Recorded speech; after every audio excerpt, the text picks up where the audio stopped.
The content in this video was created for documentary and educational purposes only, so if you're not 18 or older, shut it off right now. And if we disappear, go to CannabisLifestyleTV.com.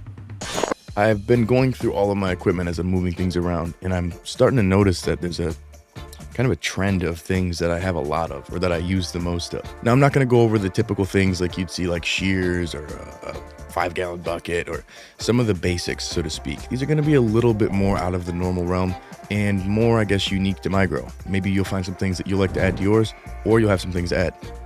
I don't know. We'll see.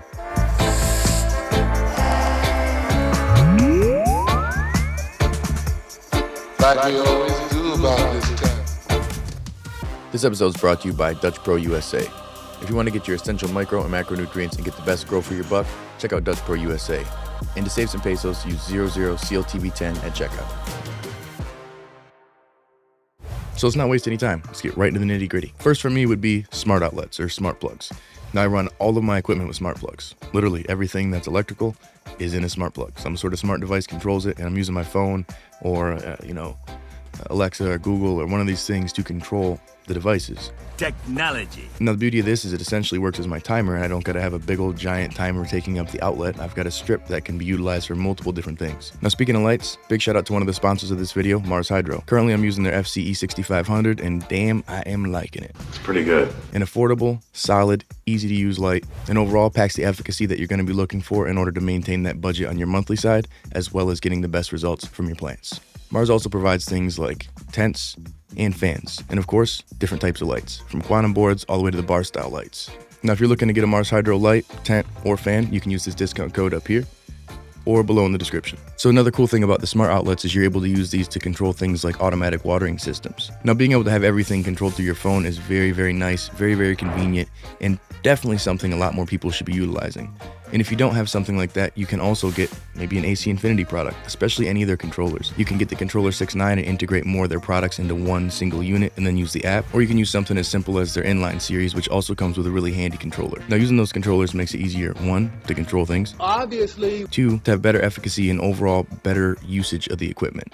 You don't need to have all these things running 24/7. You can actually utilize settings that'll end up just controlling all this for you. So essentially, if your humidity is too high or too low, the fans will turn off or turn back on, which is really, really cool. Now, the next essential tool or thing that I like to use would be a syringe for feeding. So using these syringes are so much easier than using something like a shot glass when you're dealing with bottle-based nutrients, especially when you get to the larger bottles like these girls over here. You don't want to be having situations where you're breaking your wrist or you're pouring shit everywhere, making a big mess. It's a lot easier to just use one of these syringes, suck it right up, push it right in, good to go. Way more easier, and way more accurate overall. And a lot of times you can get these from a pet food store or any super center, any place that sells things for medicine. Essentially, it's gonna be like a medicine syringe. You're not gonna need the needle, but you get the gist. So next on my essential list would be a Boogie Blue filter. Now for years I used a small boy, and those are decent, they're not bad, but they're just more clunky and larger, and honestly they fill up slower, and everything about it is less appealing in my opinion. Now these are as easy as connecting it to a faucet and putting it in the bucket and letting her go. You're gonna be able to scrub anywhere from 10,000 to 50,000 gallons of water, up to 99% of chlorine and 87% of the chloramine compounds used in municipal water supplies. Now, of course, chlorine and chloramine are going to be detrimental to your garden in general. You don't want to be having things sterilized or completely killed when you're putting it into your plants. One of these days, she's gonna wake up killed. You're dealing with any sort of microbiology, anything living in your media, it's a no-no. You definitely don't want to do that. Now, of course, people will feed their outdoor plants and other things, maybe with just the hose and go on that route. And it works. It's okay. The plants will grow. They'll be green. But it's not going to be the best it could be. You're going to be able to have water that is a better base to work with, so that way you can build onto that, whether it's being a tea, nutrients from a bottle, or just plain watering into your soil itself.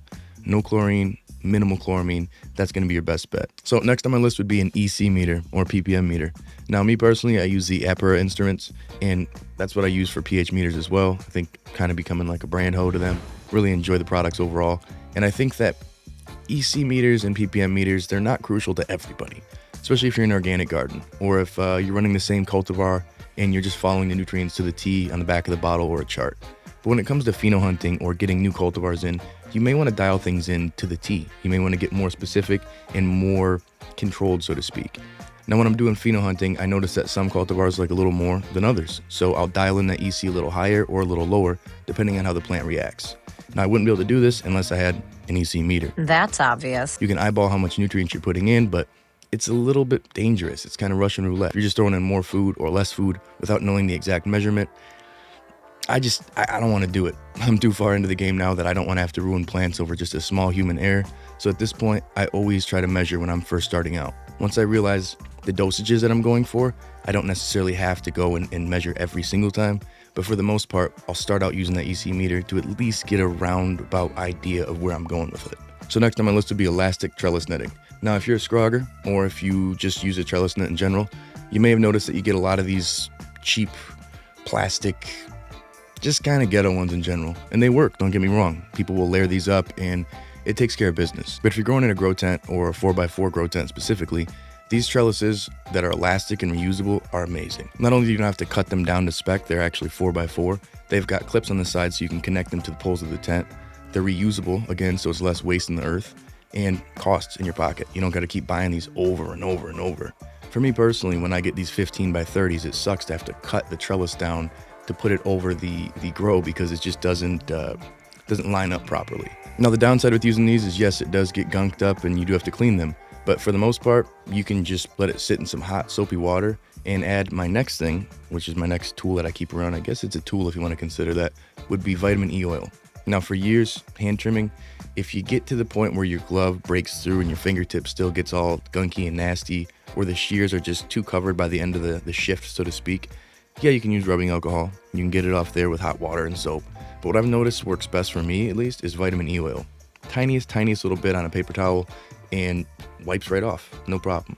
Little tiny bit with soap on my hands, no problem there. Cleaning equipment in the garden, just a little bit gets all the gunk off that wouldn't come off unless you use something like Goo Gone or a bunch of rubbing alcohol. Now vitamin E oil may not be a new discovery, of course, but for me, for years, using just rubbing alcohol and having that nasty ass smell in the garden really was less attractive than using something like vitamin E oil. I already have it around the house anyways, so why not utilize it in my garden?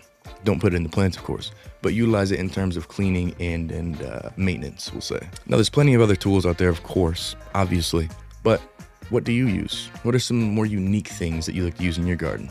How about your fellow grower? Because I know for myself, sometimes I see things in the comment section that really blow my mind. There's a bunch of little random tools out there or things that you add into your garden that could really help the next grower.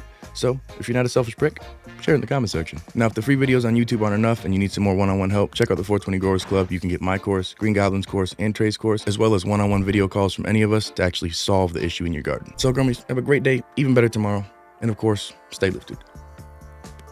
Peace.